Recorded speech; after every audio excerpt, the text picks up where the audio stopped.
Hi guys, today it's just a quick tutorial. Just wanted to share with you guys. You put any type of gel polish that you like.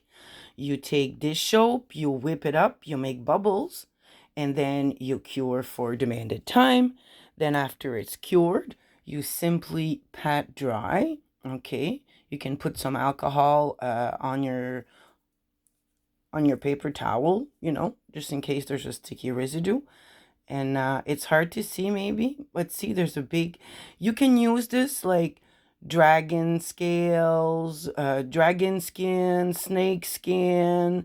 You could use it as a mermaid tail, or in this case I use it as lace, but I was afraid my nail was going to be too high, so I kind of shaved everything down really quick because there was like those little picks.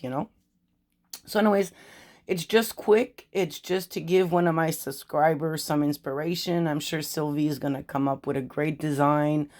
And then after that, of course, you top coat it.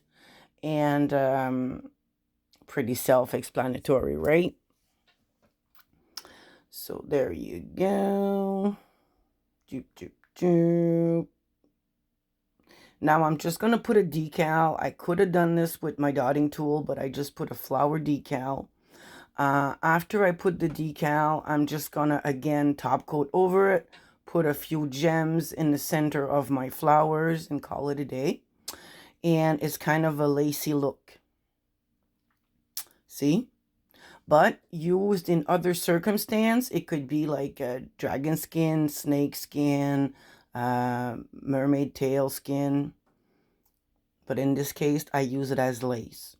Very quick, extremely easy, beginner friendly, and these are called bubble soap nails. So I hope you enjoyed my bubble soap nail. I didn't invent anything today, but that's what it looks like. So I'm going to try to give a little close up, maybe like this. You guys, if you like to do your nails, you have to try this at home.